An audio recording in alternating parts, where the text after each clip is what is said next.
प्रश्न को उत्तर दे दीजिए।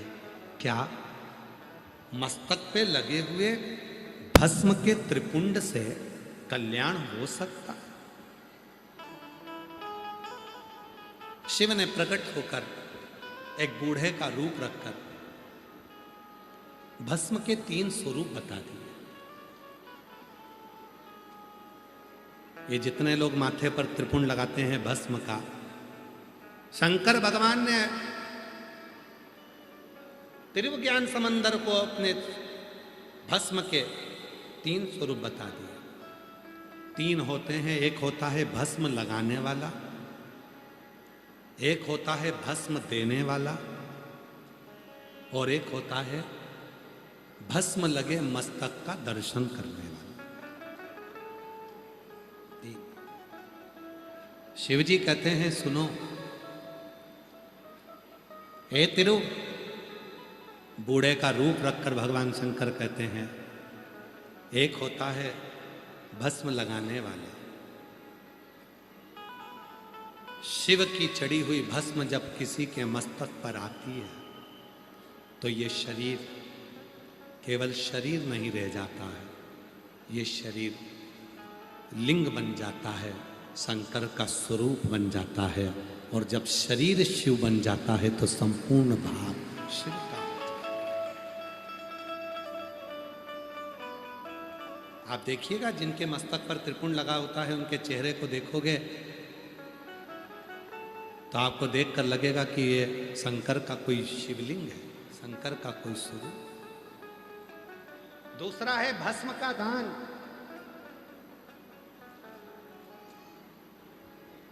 अपने मस्तक की लगी हुई भस्म में से अगर एक अंश भी भस्म, थोड़ी सी भी, एक कण भी किसी को मिल जाती है तो उसका जीवन सार्थक हो जाता है, शिव का। और सुनो तिरु, शिव कहते हैं तीसरे नंबर पर है भस्म लगे मस्तक पर लगी हुई त्रिपुंड का दर्शन कर लेने पर मनुष्य अपनी 71 पीढ़ी को पार उतार देता है। मात्र दर्शन, मस्तक पर लगे हुए भस्म को दर्शन मात्र से जीव पार उतर जाता है। संशय मिटाना था, शिवजी ने कहा तिरु, तुम कभी भस्म लगाकर जाओगे और उस भस्म का प्रयोग कर कर देखोगे तो तुम्हें मालूम पड़ेगा। आज तिरु ने 5 वर्ष के लड़के ने परीक्षा कर ली, मस्तक पर भस्म का तिलक लगाया। चलते चलते मस्तक पर जब भस्म का तिलक लगा और उसको लगाकर जैसे तिरु गया, सामने एक समुंदर, एक सरोवर दिखा। उस सरोवर में बहुत सारे जीव जंतु थे, उस सरोवर में बहुत सारे कीड़े मकोड़े थे, उस समुंदर में, उस सरोवर में बहुत सारे जीव जंतु पड़े हुए थे। सरोवर में पानी कम था, जीव जंतु ज्यादा थे, जीव जंतु ज्यादा थे, पानी कम था। तिरु ने विचार करा, मैंने सुना है बूढ़े के मुख से, बुजुर्ग के मुख से, कि कण मात्र भी अगर जीव को मिल जाता है तो उसका कल्याण हो जाता है। आज मैं भी तो देखूं कि भस्म में कितना फल है। तिरु ने अपने मस्तक की भस्म में से थोड़ी सी भस्म निकालकर सरोवर में डाल दी। सरोवर में डालते ही जितने भी जीव थे, जितने जीव थे जिनका समय पूर्ण हो चुका था, वो सुंदर सुंदर वस्त्र धारण कर कर शिव धाम को जाने लगे। और जो सरोवर में बाकी के जीव थे वो शिव नाम गाने लगे। समझ में आ गया कि ये भस्म साधारण नहीं है, ये भस्म साधारण नहीं।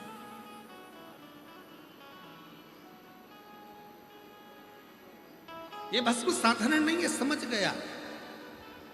ये कोई